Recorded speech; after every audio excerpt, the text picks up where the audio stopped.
안녕하십니까. 에듀앙다크 운영자 강쌤입니다. 자, 이번 시간에는 교재 246페이지 습공기의 상태 변화에 대해서 한번 알아보도록 하겠습니다. 자, 요 습공기 상태 변화 알아보기 전에 예전에 했던 거 간단하게 복습 한번 하고 갈게요. 자, 뭐를 복습할 거냐 하면은 우리 예전에 현열량 구하는 공식 있었어요. 현열량 구하는 공식. 그 공존행동에서 가장 많이 쓰는 공식이라고도 했습니다. 자, 뭐였다? 현열량 구하는 공식은 Q는 G, C, 델타 T였죠. 그죠? 그리고 Q는 열량이라고 하고 킬로칼로리 퍼 아워라는 단위로 썼습니다. 그리고 G는 뭐였어요? 뭐 냉매량, 냉각수량, 냉수량 이렇게 표현할 수 있죠. 그러면 이 공식에서는 지금 제가 설명하기 위해서 냉수량으로 하겠습니다. 요게 냉수량이다. 물이죠, 물. 냉수량이고 단위는 킬로그램 퍼 아워로 나타냈었습니다. 그리고 C는 뭐예요? 물의 비율이었죠. 물의 비율은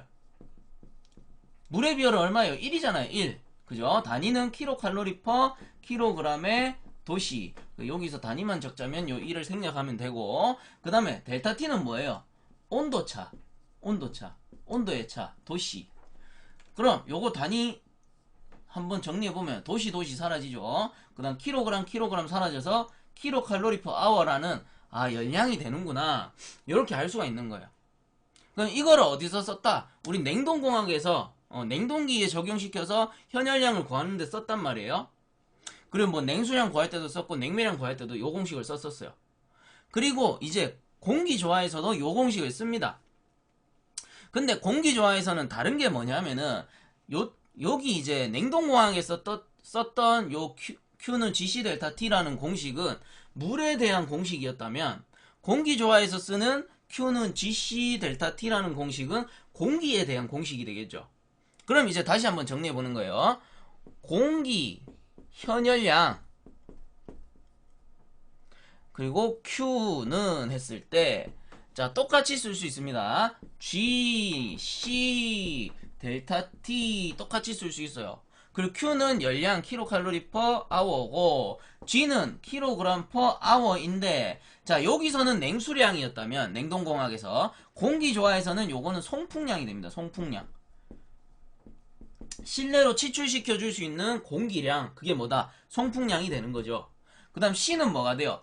요거는 위에는 이제 물의 비율이었다면은 자, 여기 공기의 비율은 얼마냐? 0.24.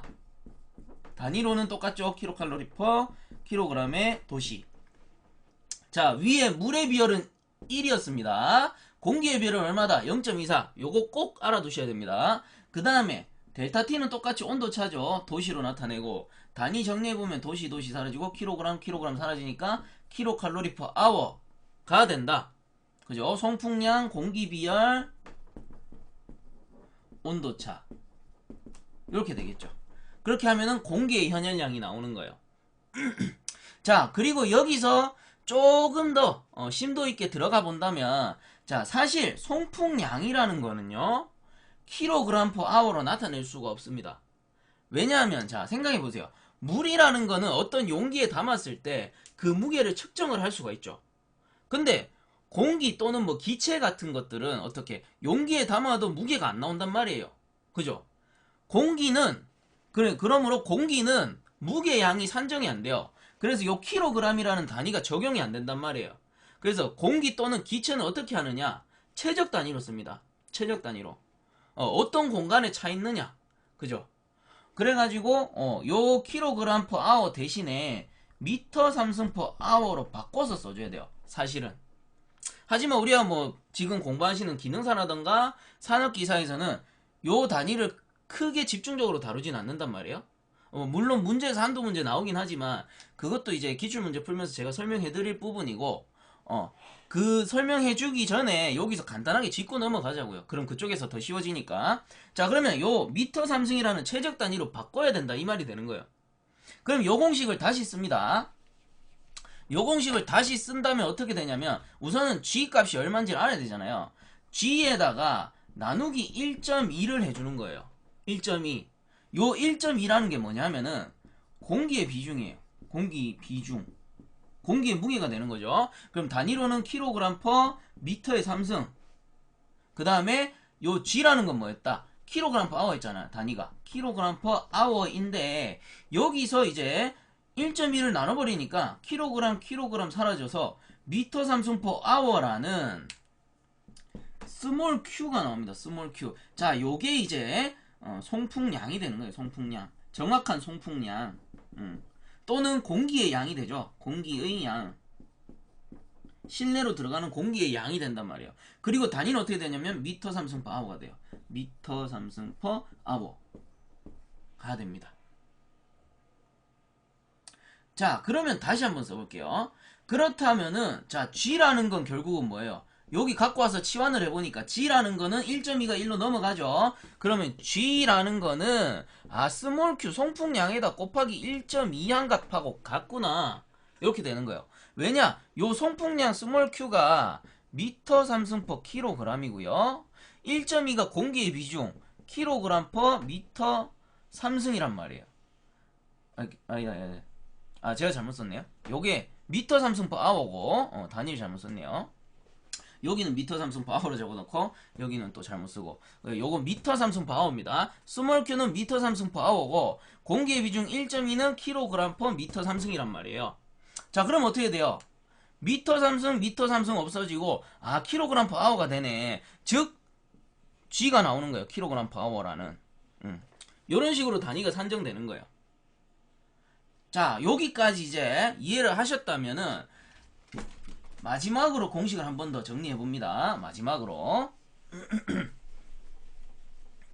자, G가 뭐다? G가 스몰 q 곱하기 1.2다. 요거는 이제 아셨죠? 그렇다면 이렇게 쓸 수 있는 거예요. 공기의 현열 다시 한번 쓰자면 Q는 스몰 q 곱하기 1.2. 자, 요게 뭐라 했습니까? 요게 G라고 했잖아요. 그죠? 요거 두 개 더하면 단위가 킬로그램 per hour가 된다고. 스몰 q 곱하기 1.2 하면 결국은 킬로그램 per hour가 되는 거예요. 즉 얘가 얘인 거예요. 요거 두 개. 자, 그렇게 이해를 하시면 되고, 자, 스몰 q 곱하기 1.2 곱하기 비열 C는 자, 여기서는 공기의 비열이죠. 0.24 곱하기 델타 T.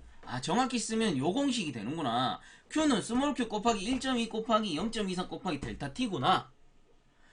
그러면은 단위를 적어보면 킬로칼로리 퍼 아워에다가 얘는 미터 삼승 퍼 아워고 얘는 킬로그램 퍼 미터의 삼승이고 그 다음 얘는 킬로칼로리 퍼 킬로그램의 도시가 되고 얘는 도시가 되죠.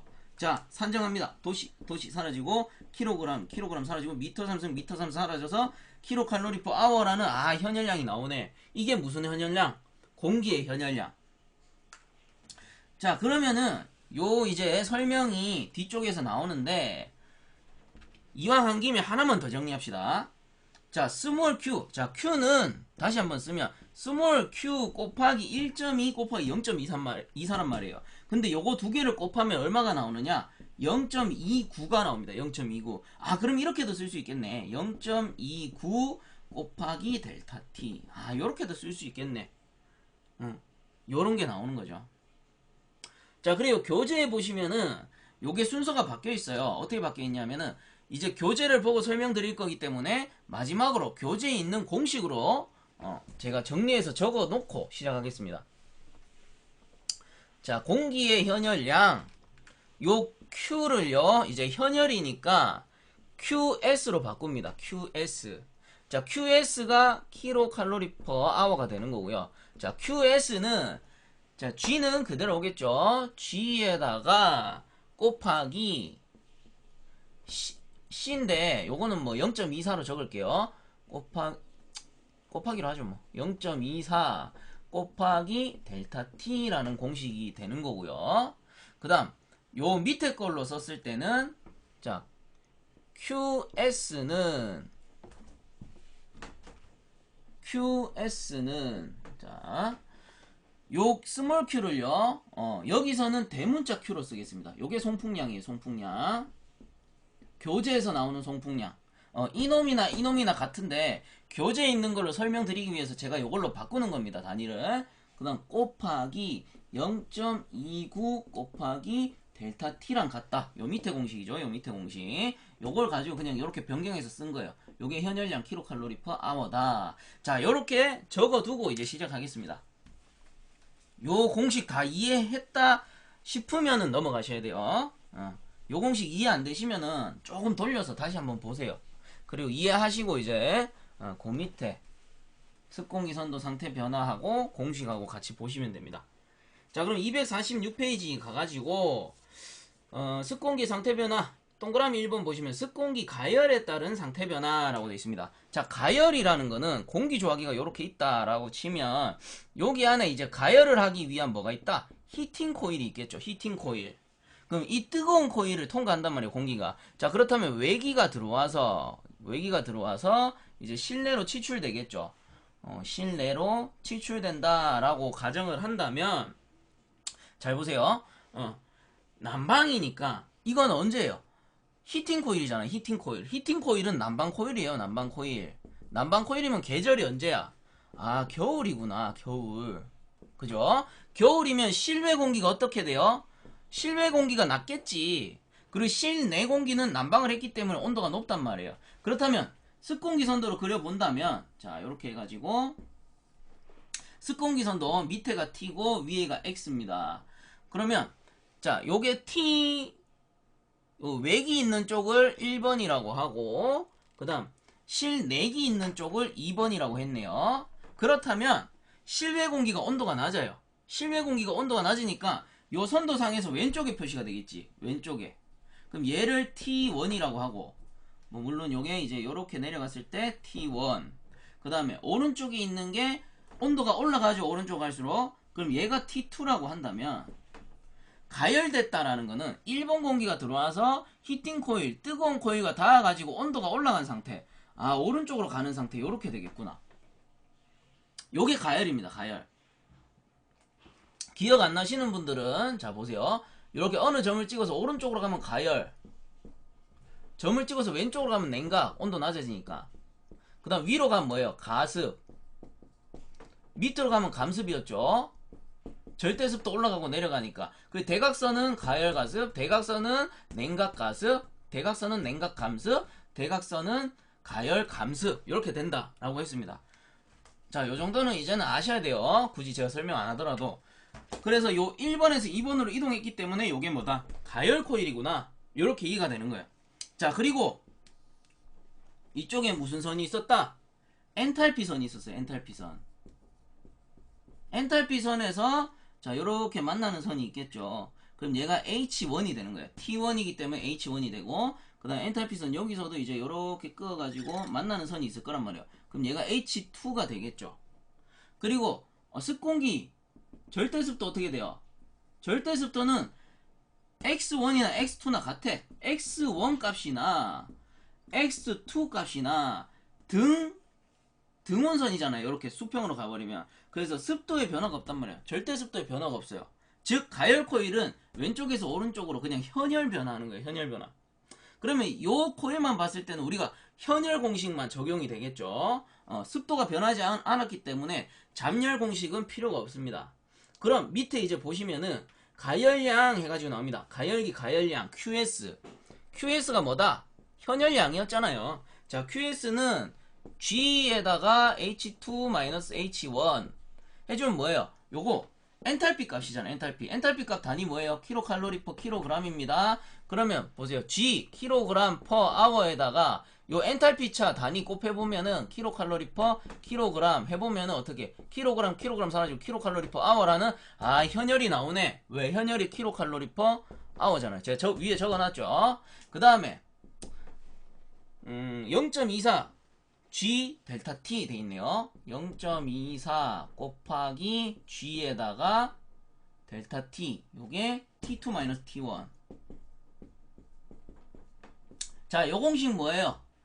요 공식이랑 같죠? GC 델타 T에서 얘가 C잖아. G와 C의 위치만 바꿔놓은 거죠. 얘랑 같은 게 아니고 얘랑 같네요. GC 델타 T. 그래서 요 G랑 요 델타 G랑 B열의 위치만 바꿔놨을 뿐 현열 공식과 같구나. 그렇게 해서 열량이 나오는 거예요. 현열량이. 자, 그거를 교재에서 적어놨을 뿐입니다. 그리고 이제 밑에 공식도 본다면은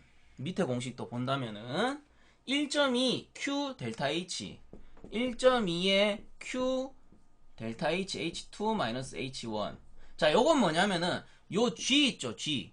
자, G라는 건 제가 어떻게 구한다? G는 Q 곱하기 1.2 하면 G 나온다 했잖아요. Q 곱하기 1.2. 그래서 요게 나오는구나. 아, G나 요 놈이나 같은 거구나. 이 말입니다. G 델타 H나 1.2 Q 델타 H나 똑같다고. 그럼 여기서 Q는 뭐야? 송풍량. 그리고 1.2는 뭡니까? 공기의 비중. 그죠? 여태까지 했잖아요. 공기의 비중을 나타낸다. 그리고 마지막 공식. 마지막 공식이 0.29의 Q. 0.29의 Q에다가 T2-T1이네요. T2-T1. 요건 지울게요. 자, 0.29Q에 T2-T1이래요. 이거는 뭐야? GC 델타 T인데, 요 공식이죠? GC 델타 T에서 G는 Q로 바꾸면 송풍량이 되고, 그리고 Q 곱하기 1.2 곱하기 0.24 곱하기 델타 T가 돼야 되는데, 요거 두 개 곱한 값이 뭐다? 0.29잖아요. 0.29에 Q가 들어갔을 뿐. 결론은 다 같은 식인 거예요. 요 두 가지 공식에서 다 나온 공식이죠. 아, 요런 식으로 열량 구하는구나. 그럼 정리를 해보자면 이런 거예요. G 델타 H로 우리가 Q를 구했었고, 그 다음에 G, C 델타 T로 우리가 열량을 구했었어요. 그 공식들이 풀어보면 아, 요렇게 네 가지 유형으로 나오는구나. 물론 풀기에 따라서 더 나올 수도 있어요. 그 교재에서는 요런 식으로 풀이를 해놨을 뿐입니다. 결론은 열량 구하는 공식은 두 가지. G 델타 H, GC 델타 T. 요거 두 개로 구하는구나. 요게 요점인 거죠. 자, 그리고 가열은 왼쪽에서 오른쪽으로 간다. 요거 알아두시고요. 자, 처음엔 조금 어려울 수도 있습니다. 근데 어차피 냉동공학에서 똑같은 공식으로 우리가 여태까지 해왔었던 부분이고, 그렇다 보니까 조금 이해하기가 낫지 않을까 싶어요.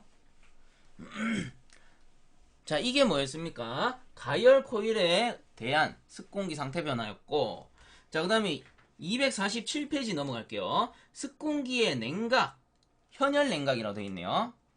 자, 공기 조화기가 이렇게 있고, 아까 전에는 난방이었으니까 히팅 코일이었단 말이에요. 난방이었으니 히팅 코일이었고, 이제는 냉방이니까 뭐다? 쿨링 코일이겠구나. 시원한 코일이겠구나. 그죠? 그래서 외기가 들어오고 실내로 들어갑니다. 요게 외기고, 요게 실내기가 돼요.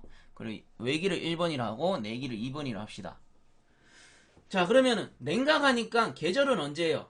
계절은 뭐 당연히 여름이겠죠. 여름. 냉각이니까. 아까 전엔 난방이었고 요 녀석은 냉방이란 말이에요. 그럼 여름철에 사용을 하는 거고, 여름철에 실외 공기는 어떻게 돼? 실외 공기는 온도가 높아요. 그 다음 실내 공기는 온도가 낮겠죠. 왜? 차가운 코일하고 열변했잖아요. 열변했기 때문에 당연히 낮아지고, 그럼 습공기 선도에서 그리면 어떻게 돼? 자, 이렇게 그렸을 때 습공기 선도에서 그린다면 T1이 일단은 온도가 높아요. 그러면 오른쪽에 점이 형성되겠네. 얘가 T1이 되겠죠. T1. 그 다음 T2가 당연히 온도가 낮아. 아, T2가 온도가 낮네. 그리고 요렇게 왼쪽으로 가는 거. 아까 전에 오른쪽으로 가는 거는 가열이었고, 그 다음 왼쪽으로 가는 거는 냉각이라고 했잖아요. 그래서 요 냉각 코일은 오른쪽에서 왼쪽으로 유체가 흘러갑니다. 아, 유체가 아니고 선이 이렇게 작도가 돼요. 자, 요게 냉각이고, 그렇다면 냉각 요 선도에서 열량을 한번 구해보자. 똑같죠? 위에 거랑 똑같아요. 그 밑에 교재에 보시면은 QS는 G에다가 H1 H2. G에다가 왜? 높은 거에서 낮은 거 빼야 되니까. 아까 전에 난방 코일에서는 T2 T1이었어요. 근데 여기서는 T1의 온도가 높죠. 그래서 T1 T2. T1 T1이 아니고 엔탈피부터 구했네요. 자, 엔탈피가 이렇게 형성이 되고, 엔탈피가 이렇게 형성되면은 요게 H2, H1이란 말이에요. 그러면 아까 전에는 H1이 낮은 녀석이었고, 난방일 때, 그 그럼 지금은 H1이 높은 녀석이에요. 그럼 반대죠. 그래서 여기에 이제 H1-H2가 되는 거고, 그 다음에 GC 델타 T로 풀어본다면은 G에다가 책에 있는 걸로 할게요. 0.24 G에다가 온도차 T1-T2. 자, 결론은 뭡니까? 난방 코일하고 요 H1, H2 위치만 바뀌었죠. 그리고 T1, T2의 위치만 바뀌었어요. 왜? 여름에는 외기가 뜨겁고 내기가 차가우니까 당연히 공식에서 바뀔 수밖에 없죠. 그리고 뒤쪽에 정리한 공식 1.2에다가 Q H1-H2 그리고 0.29 Q T1-T2. 자, 이건 제가 이제 굳이 설명 안 해도 아셔야 됩니다. Q 곱하기 1.2가 G다. 그죠? 그 다음에 0.24 곱하기 1.2가 0.29기 때문에 송풍량이 나오는구나. 요 정도는 이제 아셔야 된다는 거예요. 자, 그렇게 해가지고 요게 냉각 코일이고 냉각 선도다. 이렇게 보시면 돼요. 습공기 선도가 냉각됐을 때는 왼쪽으로 간다. 온도가 낮아지는 쪽으로. 그리고 여기서는 주석이 붙었죠. 현열 냉각이라고. 현열 냉각이라고 했기 때문에 그냥 왼쪽으로 가는 거예요. 왜? 습공기의 변화가 없어야 되니까. 습공기 절대 습도의 변화가 없어야 하기 때문에 그냥 현열 상태로 이렇게 가주는 거예요. 만약에 잠열 상태로 간다 하면은 대각선으로 이렇게 떨어지겠죠. 냉각 감습 해가지고. 통상적으로 에어컨이라는 거는 이렇게 떨어진다 라고 말씀을 드렸습니다. 자, 그럼 요것도 이제 지우고요. 그래서 요 공식이 어떻게 변하는가 요거를 제가 설명하고 싶어서 이렇게 좀 장엄하게 했는데 어렵게 생각하실 필요 없어요. 그냥 여태까지 적었던 공식이나 위에 이렇게 적어놓은 공식이나 다 같은 공식입니다. 다 같은 공식이다. 그리고 이제 가열할 때는 오른쪽으로 선이 그어지고 냉각할 때는 왼쪽으로 선이 그어진다. 요런 것만 좀 알아두시면 되는 거예요. 자, 그 다음에 동그라미 3번에 보시면 습공기에 가습돼 있습니다. 가습. 자, 가습은 어떻게 되냐? 이렇게 있으면 공조기가 있으면 여기에 에어와셔가 설치가 돼요. 에어와셔. 에어와셔라고 해가지고 물을 뿌려주는 기계예요. 물을 이렇게 뿌려주는데 그럼 외기가 들어와서 실내로 치출이 되겠죠. 그럼 어떤 식으로 변화가 되느냐, 어떤 식으로 변화가 일어나느냐, 여기 입구를 1번 나가는 걸 2번이라고 했을 때, 자, 습공기 선도 이렇게 있죠. 1번에서 2번으로 위쪽으로 올라갑니다. 2번으로. 왜? 위로 올라가야지 가습이라고 했잖아요. 가습인 이유는 뭐예요? 절대습도 요 녀석이 1번에서 2번으로 높아졌잖아. 절대습도가 올라가기 때문에 가습이다 라고 했습니다. 그거를 챙에서 나타낸 거고, 그리고 이 녀석도 엔탈피 선이 있겠죠. 엔탈피 값이 있을 거란 말이에요. 이렇게 엔탈피 값이 존재를 한다. H1, H2 이렇게 존재한다 라고 했을 때 열량을 한번 구해보자. 그럼 QS는 뭐다? QS가 아니겠네요. 이 녀석은 이제 습도가 들어가니까 잠열 QL이 되는 거고요. QL은 G에다가 H2-H1. 왜? 높은 데서 낮은 거 빼야 되니까. 이렇게 하면 잠열량이 나오는 거고, 그 다음에 597.5에다가 G 델타 X X2-X1으로도 구할 수 있다. 여기서 597.5는 뭐였어요?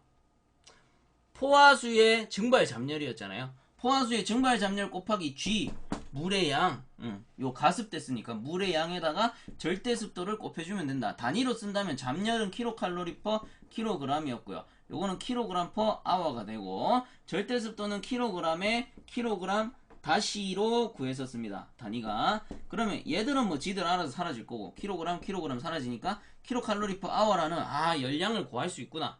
요런 말이 되는 거예요.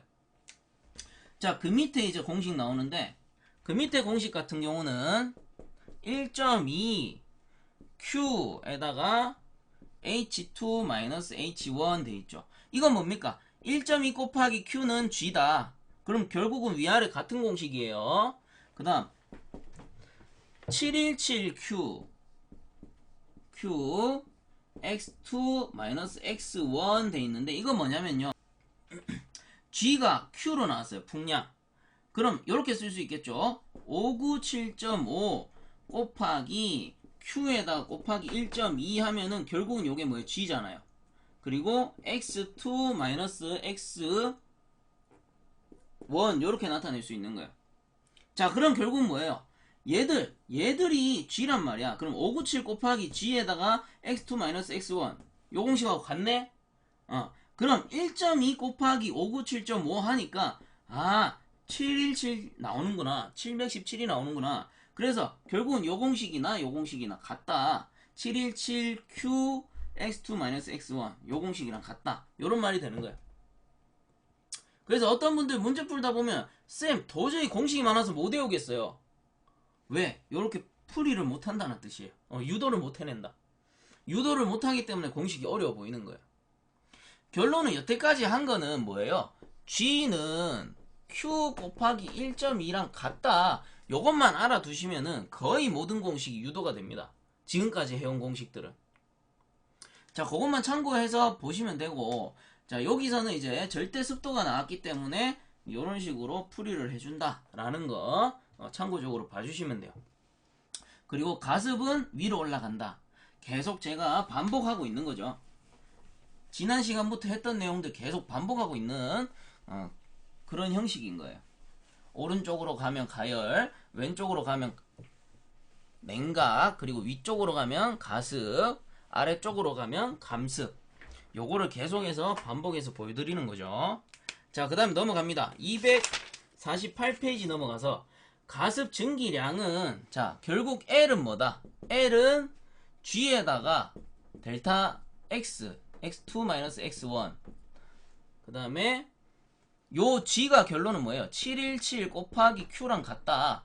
요게 X2-X1으로 구하면은 결국은 에어와셔에서 나오는 물의 양, 즉 가습 분무량이 나오는 거예요. 그러면 이거 단위는 킬로그램 퍼 아워겠죠. 왜? 물의 양이니까. 그렇다면은 자, 요게 킬로그램 퍼 아워고 킬로그램 퍼 킬로그램의 다시잖아. 요 절대 습도는. 그래서 킬로그램 사라지고 킬로그램 퍼 아워라는 요게 나오는구나. 그 위에 공식이나 밑에 공식이나 같으니까 요렇게도 구할 수 있다. 요 말이 되는 거죠. 자, 그 밑에 동그라미 4번에 가열 가습에서 나옵니다. 가열 가습. 자, 이제부터 조금 어려워지는데 잠깐만요. 펜이 안 나와서 좀 바꿀게요.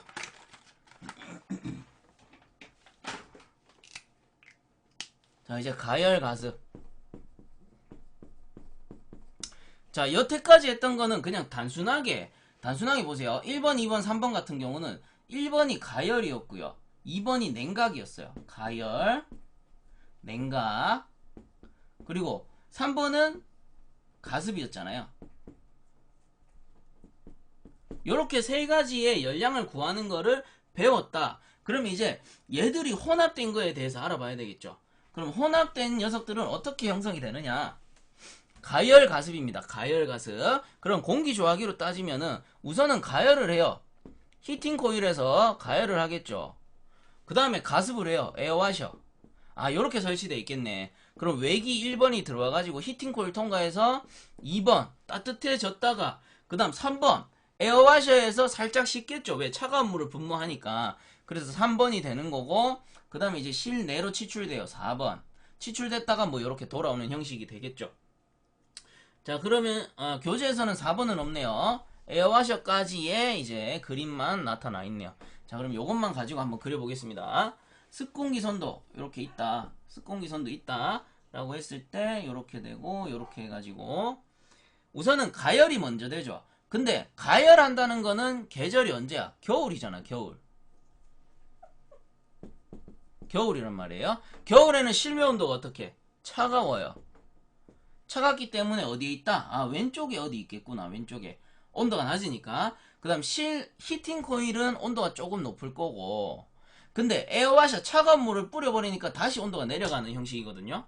그럼 얘가 1번이 되는 거고, 그 다음 2번은 우선은 가열을 해요. 2번까지 가열을 하겠네요. 가열을 한 후에 어떻게 된다? 3번 가습하잖아요. 가습하면 어떻게 돼? 점 찍었을 때 위로 올라가는 게 가습이라고 했습니다. 그럼 여기서 위로 올라가겠네. 이런 식으로 형성이 되겠죠. 얘가 3번 가습을 했기 때문에. 그 다음 뭐 1번에서 가습이 됐으니까 이런 식으로 화살표는 형성이 될 것이고, 그렇다면은 T1이 될 거고 T2가 될 거고 T2나 T3나 같죠? T2나 T3나 같아요. 등원선이잖아. 근데 습도는 어떻다? X1이랑 X2랑 같네. X1이랑 X2랑 그 다음에 X3가 존재하겠구나. 근데 엔탈피 값은 어떻게 된다? 1개, 2개, 3개. 즉 엔탈피 값은 다 각각 존재합니다. 온도는 어떤 구간에서는 같고 그리고 절대 습도도 어떤 구간에서는 같을 수 있어요. 하지만 엔탈피는 그렇지 않다. 각각의 엔탈피가 따로 존재한다. 그래서 H1, H2, H3가 되는 거고요. 잘 보세요. 1번, 2번은 현열이에요. QS. 그 다음 2번, 3번은 습도가 변했기 때문에 QL이야. 그럼 여기서도 1번, 2번 사이가 QS가 되는 거고 2번, 3번 사이가 QL이 되겠구나. 이렇게 볼 수 있는 거죠. 그럼 여기서 현열량을 구해보자. QS는 이렇게 되겠죠. 엔탈피 차 H2-H1 G H2-H1 이렇게 구할 수 있고 그 다음에 0.29 Q에다가 온도차 T2-T1 이렇게 구할 수도 있겠죠. 자, 이렇게 구하면은 현열량이 구해질 거고 그 다음 잠열량 한번 구해볼게요. 잠열량이 결국은 뭐예요? 가습 열량이잖아요. 가습했을 때 뺏은 열량. 그럼 잠열량을 구해보면은 QL은 엔탈피 값으로 먼저 구합니다. G에다가 가습 분무량 GH3-H2 이렇게 해줘야 되죠. 3-H2 그 다음에 또 바꾸면은 델타 X 값으로 바꾸면은 717 Q에다가 X2 X3-X2 이렇게 바꿀 수도 있는 거예요. 자, 그게 밑에 갈로 1번, 2번에 나오죠. 교재에서. 그 외의 공식들은 뭐 이제 앞에서 다 정리를 했기 때문에 다루진 않겠습니다. 이런 식으로 형성이 된다는 거. 즉, 가열, 가습됐기 때문에 가열했을 때의 현열량과 가습했을 때의 잠열량이 나오는구나. 요것만 알아두시면 돼요. 그 다음 밑에 뭐 가습 증기량은 앞에서 구했던 것과 같이 L은 가습량은 G에다가 곱하기 요거 델타 X X3 마이너스 X1 하셔도 되고 X2 하셔도 되죠. 교재에서는 X2 돼 있네요. X2 이렇게 하면은 가습량이 나온다. 여기에 가습량을 L로 표시하고 그 밑에 장체 전체 열량은 2개 더하면 되죠. 요놈하고 요놈 2개 더해주면은 이 전체 열량 나온단 말이에요. 전체 열량. 그리고 전체 열량 구하는 다른 방법 전체 열량 Q는 G에다가 델타 H 요게 전체 열량이잖아요. 여기서부터 H3부터 H1까지 가는 요 녀석 요 엔탈피 차가 전체 열량이잖아요. 그럼 H3-H1 H3-H1 요렇게도 전열량 구할 수 있겠구나. 요런 말이 되는 거예요. 자, 그 다음에 나오는 이제 중요한 게 현열비 나옵니다. 현열비 제가 항상 중요하다라고 했어요. 요거 정리 좀 할게요. H1, H2, H3 그 다음에 얘가 QS, QL 얘가 현열이고 얘가 잠열이다 라고 했습니다. 그럼 현열비 SHF 구해보자. SHF는 QS 더하기 QL 분의 QS란 말이에요. 전열분의 현열 앞에서 했어요. 자, 그럼 여기서 한번 구해본다면 QS가 뭐예요? H2-H1이잖아. H2-H1 더하기 QL은 뭐예요? H3-H2죠. H3-H2 그 다음 분의 현열 H2-H1 이렇게 구하면 현열비 나오는 거고요. 그 다음에 전열분의 현열 같은 거니까 전열 뭐예요? H3-H1이잖아. H3-H1 분의 H2-H1 요렇게 해도 현열비 나오는구나. 그죠? 이제는 이해가 좀 가셔야 됩니다. 이 정도면. 자, 요렇게 해서 가열 가습에 대해서 알아봤고 이제 그 밑에 열수분비 나오는데 열수분비는 습공기선도 설명하면서 간단하게 한번 했었습니다.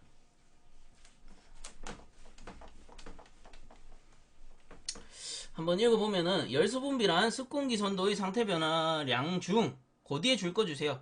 수분의 변화량과 엔탈피 변화량의 비, 수분 변화량과 엔탈피 변화량의 비래요. 그럼 공식으로 나타내면 U는 뭐였어요? 델타 H 나누기 델타 X란 말이에요. 델타를 이렇게 표시해놨죠. 교재에서는 똑같습니다. 그러면 요 H라는 건 뭐예요? 엔탈피 차. 그 다음 얘는 절대 습도의 차.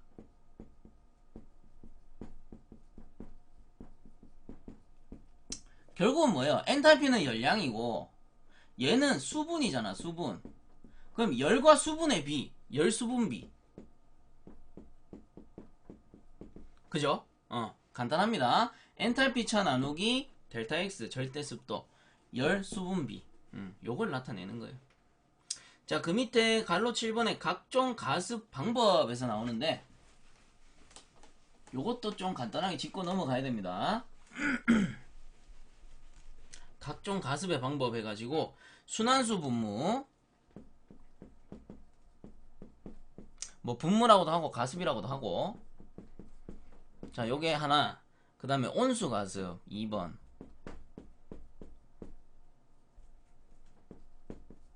그 다음 3번이 뭐예요? 증기 가습. 자, 이렇게 돼 있는데 순환수 가습이라는 거는 냉수예요. 그냥 냉수. 냉수를 공기 중에 뿌려주는 거, 에어와셔로. 그 다음 온수 가습은 뭐겠어요? 온수를 뿌려주는 거. 그 다음 증기 가습은 뭐겠어? 증기를 뿌려주는 거. 즉 보일러에서 나오는 증기를 뿌려버린단 말이에요. 자, 그렇다면 한번 생각을 해보자고요. 습공기선도 이렇게 딱 그렸을 때 어느 한 점을 찍었어요. 얘가 T고 얘가 X라면 냉수 가습하면 어떻게 돼? 일단 한 점을 찍었을 때 위로 가는 게 가습이었어요. 위로 가는 게 가습인데 냉수 가습은 주로 어디서 쓰냐 하면요, 공기 조화기가 있다면 히팅 코일 다음에 주로 씁니다. 뜨거운 코일 다음에. 여기서 이제 에어와셔로 뿌려버린단 말이에요. 그럼 따뜻해졌던 공기가 어떻게? 일부 식겠죠. 그럼 가습은 되는데 온도가 낮아져야 돼. 그래서 냉각 가습됩니다. 냉각 가습. 그럼 선이 어디로 간다? 요런 식으로 가겠죠. 냉각 가습. 요게 냉수. 냉수. 다른 말로 순환수 분무라고 하고, 그 다음 온수 가습은 어떻게 될까? 온수 가습은 냉수보다는 좀 덜한데 살짝 대각선 위로 이동을 해줘요. 살짝 대각선 위로. 그 살짝 냉각 가습이 되는 거죠. 그래서 요 녀석이 온수. 그 다음 증기 가습은 제일 뜨거워. 제일 뜨겁기 때문에 살짝 가열 가습됩니다. 그 얘가 증기 가습이 되는 거고, 가습 중에 효율이 가장 좋은 거는 증기 가습이에요. 왜냐하면 우리가 난방을 위해서 히팅 코일에서 여기서 가열을 했잖아. 가열된 공기가 실내로 그대로 그 온도 그대로 넘어가주면 좋은데 여기서 냉수를 뿌려버리면은 그 온도가 일부 식잖아요. 즉 열 손실이 발생하는 거예요. 그 열 손실을 막기 위해서 온수 가습을 하는 거고 증기 가습을 하는 거다. 그렇다면 가습의 효율이 가장 좋은 거는 당연히 증기 가습이겠구나. 열 손실이 가장 적은 증기 가습이 되겠구나. 오히려 온도가 더 올라가서 따뜻하게 되겠죠. 자, 요게 이제 세 가지의 가습 방법입니다. 그럼 줄만 끊고 넘어갈게요. 순환수 가습 줄 꺼주시고, 온수 가습 줄 꺼주시고, 온수 가습에 오른쪽에 보시면 온수로 만들어 가열하여 분무시킨다 줄 꺼주시고, 그 다음 증기 가습 줄 끄고 증기를 분무하여 가습 줄 꺼주시면 돼요. 순환수 분무가 결론은 냉수 그대로 뿌리는 거, 온수 가습은 온수 뿌리는 거, 증기 가습은 증기 뿌리는 거. 간단하죠? 그리고 효율 가장 좋은 거는 증기 가습. 그것만 알아두시면 된다. 자, 그 다음 지우고,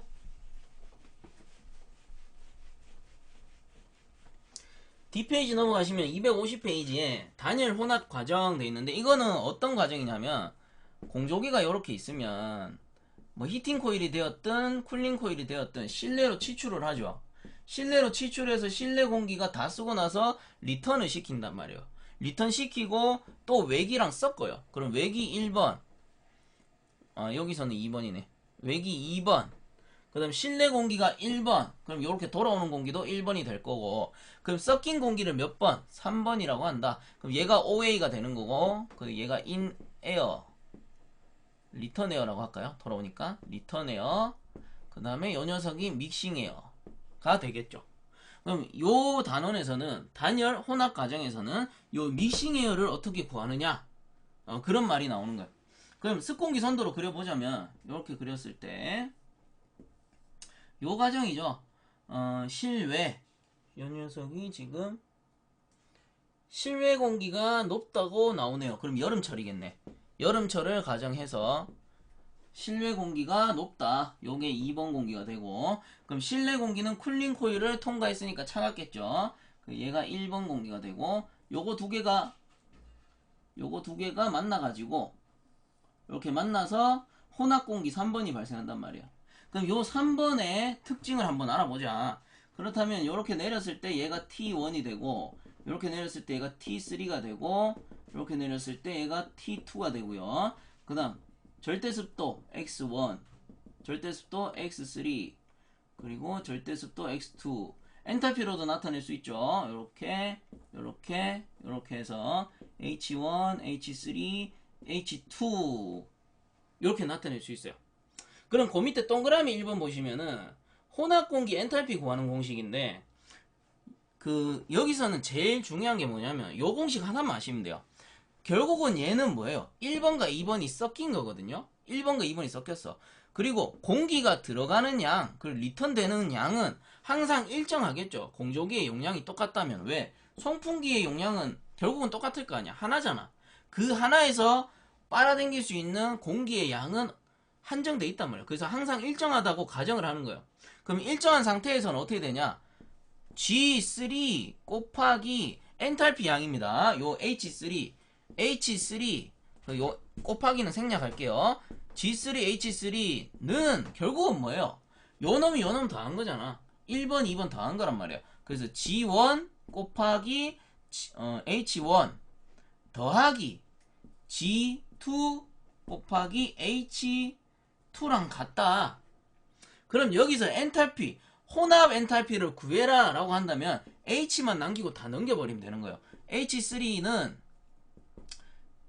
G1 H1 더하기 G2 H2 나누기 얘가 내려가잖아요. G3. 이렇게 하면 혼합 엔탈피 구할 수 있구나. 혼합 엔탈피. 그 밑에는 혼합 공기 온도거든요. 온도는 뭐예요? 여기서는 엔탈피를 구했다면 요것만 바뀌겠죠. 요것만. T1, T3, T2가 있으니까 G3 곱하기 T3는 G1, T1, G2, T2랑 같잖아. 결국은 두 개 더한 거랑. 그래서 T3는 G3 내려가고 G3 분의 G1, T1, G2, T2 요거 문제에 나옵니다. 요 공식 문제에 나와요. 요 위에 것만 알아두시면 돼요. 결국 3, 요 믹싱에어 MA는 리턴에어 더하기 OA 한 거랑 같다. 혼합 공기니까 혼합됐잖아요. 그리고 마지막에는 절대 습도에 대한 건데 결국은 요 T를 습도로 바꾼 거니까 똑같다. 그죠? 똑같으니까 넘어갈게요. 그래서 요 공식 하나만 좀 알아둬라 라는 겁니다. 동그라미 2번이죠. 동그라미 2번. 그것만 별표 쳐주시고 나머지는 그냥 보시면 될 것 같아요. 자, 그 다음 페이지 넘어가서 251페이지에 보시면 스코일, 건코일 해가지고 나옵니다. 자, 나머지는 좀 지워버리고 이제 위쪽에 요 공식도 크게 쓸 일이 없을 것 같아요. 이해만 하고 넘어가시면 됩니다. 굳이 공식을 다 외울 필요 없죠. 하나만 외우시면은 GC 델타 T만 아시면은 나머지는 다 유도가 되니까. G 델타 H는 원래 알고 있었던 거고 GC 델타 T도 원래 알고 있었던 건데 그거를 공기의 양으로 바꾸면서 우리가 공식이 변한 것 뿐이죠. 자, 그 다음에 6번에 스코일, 건코일.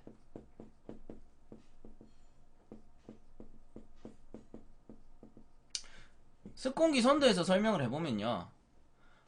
지금 교재에선 건코일이 먼저 나오네요. 건코일이라는 거는 어느 점에서 왼쪽으로 이동했을 때 요 코일을 건코일이라 해요.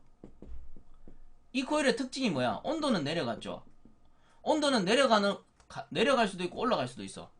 쿨링 코일이면 내려갈 거고 냉각할 거고 히팅 코일이면 올라간단 말이야. 근데 습도의 변화가 있다 없다? 요 습도는 변하지 않았어요. 그래서 얘를 건코일이라고 하는 거고 또 요 점에서 만약에 요렇게 내려간다. 그럼 얘는 뭐겠어요? 습도의 변화가 여기에서 여기만큼 얘가 뭐 1이었다 하면 얘가 2번 되겠죠. 스코일은 뭐예요? 결론은 얘가 스코일이구나. 뭐다? 요 습도가 변하냐 안 변하냐 그걸 나타낸 거예요.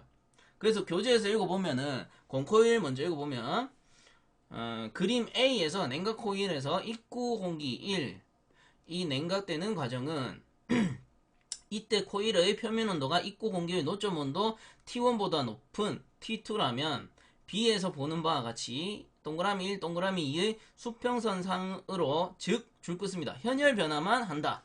현열 변화 요거 그 다음 따라서 습공기는 온도만 내려가고 절대 습도의 변화를 가져오지 않으므로 그 뒤에 줄 것입니다. 코일의 표면은 건조한 상태의 냉각이다. 이러한 코일을 건코일이라 한다. 문제 나오진 않아요. 그냥 정리를 해놓은 거예요. 교재에서 그 현열 변화만 있는 게 건코일, 요 습도의 변화가 있는 게 뭐 습코일. 그리고 습코일 특징은 노점보다 낮아요. 그렇기 때문에 코일 표면에 물이 차 있겠죠. 물이 붙어 있겠죠. 왜? 공기의 습기가 그 코일에 붙어 있을 테니까 응축돼 가지고. 그 습코일 밑에 나오는데 동그라미 2번에 밑에서 두 번째 줄 따라서부터 줄 것입니다. 따라서 포화 공기선을 따라 내려오는 과정에서 습공기 중에 있는 수분이 코일 표면에 응축되는 습코일이 된다. 그래서 결국은 표면에 공기의 수분이 응축되는 코일이 뭐다? 습코일이 된다. 요게 노점 온도까지 쭉 떨어지는 거. 대각선으로 내려가는 거. 습도의 변화가 있는 거를 습코일이라 한다. 그죠? 보통 에어컨들은 거의 다 습코일이겠죠. 자, 이제 그 밑에 보시면은 7번에서 바이패스 팩터 해가지고 나오는데 요 녀석도 좀 중요하니까 한번 보도록 하죠.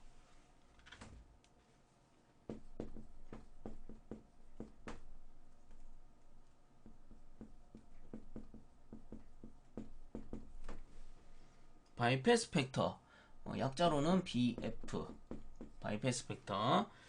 자, 요거 일단 줄 긋고 넘어갈게요. 하나, 둘, 셋, 넷.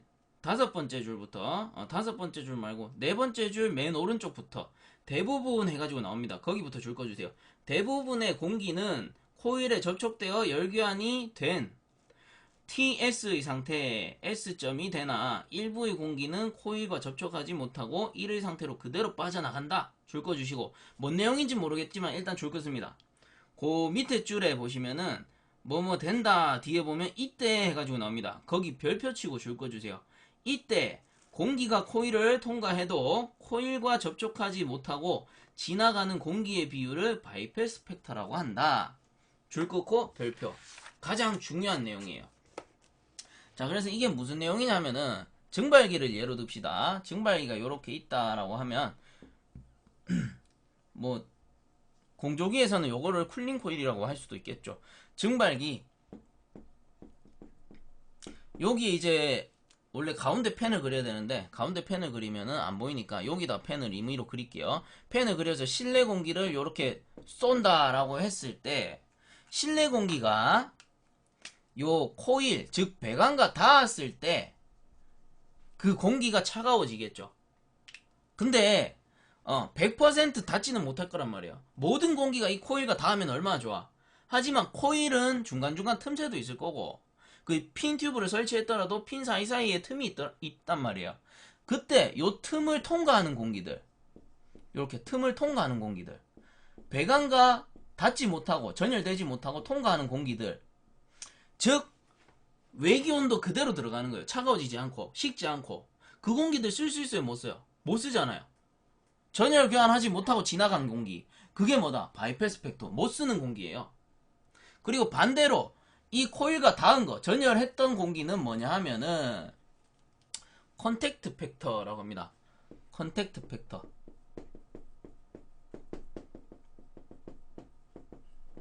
CF라고 적어요. 통상적으로 바이패스 팩터의 반대 컨택트 팩터 이렇게 보시면 돼요. 그래서 닿지 못한 공기는 바이패스 팩터 못 쓰는 공기 그리고 전열 교환이 된 공기는 컨택트 팩터 쓸 수 있는 공기 이렇게 되는 겁니다. 그러면은 간단한 예로 코일의 사이사이 간격이 좁을수록 바이패스 팩터가 작아져요? 아니면 사이사이 간격이 클수록 바이패스 팩터가 작아져요? 당연히 코일 사이사이가 좁은 경우 그리고 코일의 열수가 많을수록 바이패스 팩터가 줄어들겠죠. 그리고 바이패스 팩터라는 거는 작을수록 좋죠. 못 쓰는 공기는 작을수록 좋잖아. 바이패스 팩터가 증가했다라는 거는 전열 효율이 아주 낮은 코일이구나 이렇게 볼 수 있는 거예요. 그리고 요거를 습공기 선도에서 그려본다면 이렇게 해가지고 냉각 코일일 경우 높은 온도에서 노점 온도까지 쭉 떨어져요. 근데 교재에 있는 대로 하자면 얘가 1번 공기, 얘가 포화 공기 S라고 했을 때 코일 출구의 온도는 2번이 되는 거예요. 자, 그래서 요 사이 S와 2번의 사이 요거를 바이패스 팩터라고 합니다. 못 쓰는 공기. 못 쓰는 공기 바이패스 팩터라고 하고요. 그 다음 1번하고 2번 사이를 쓸 수 있는 공기 컨택트 팩터라고 하는 거예요. 그럼 만약에 바이패스 팩터의 개수를 구해라 라고 한다면 이 전체 중에 요만큼이잖아요. 공식으로 쓰면 바이패스 팩터는 요 전체 엔탈피로 할게요. H1 빼기 HS 분의 요만큼 H2-HS. 자, 요거는 여러분들 구하실 때 엔탈피로 하셔도 되고 온도로 하셔도 되고 절대습도로 하셔도 돼요. 왜 이렇게 대각선으로 내려가게 되면 온도도 있고 절대습도도 있고 엔탈피도 있어요. 그래서 내가 구하고 싶은 값으로 바이패스 팩터를 구할 수가 있습니다.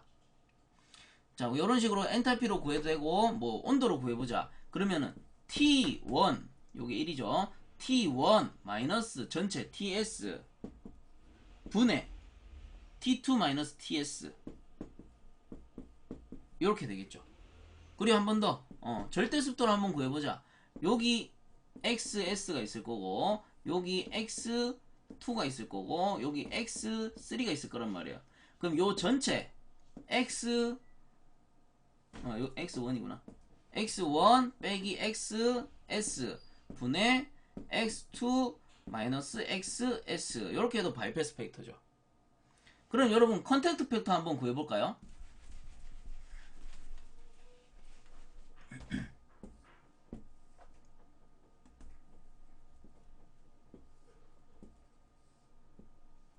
S 2 1이라고 했을 때 바이패스 팩터가 요거라면 컨택트 팩터는 어떻게? 컨택트 팩터는 자 요거는 엔탈피만 구해보고 맙시다. 요 전체 중에 H1 HS 분의 요만큼이잖아 쓸 수 있는 거 H1 H2. 결론은 뭐예요? 컨택트 팩터가 여기고 바이패스 팩터가 여기다. 바이패스 팩터를 구하는 거는 전체 분의 요게 되는 거고 그 다음 컨택트 팩터를 구하는 거는 전체 중에 요게 되는 거다. 요것만 알고 넘어가시면 돼요. 그럼 밑에 줄만 끊고 넘어갈게요. 컨택트 팩터 접속 개수 해가지고 공공기에 비해 줄 것입니다. 코일과 접촉한 후의 공기 비율을 컨택트 팩터라 한다. 컨택트 팩터. 요 구하는 공식은 밑에 나오고요. 방금 설명 다 드렸던 부분이기 때문에 한번 보시면 될 것 같아요. 자, 이렇게 해가지고 습공기 선도 변화에 대한 대략적인 공식은 알아본 거고요. 다음 시간에 뒷부분은 이어서 하도록 하겠습니다.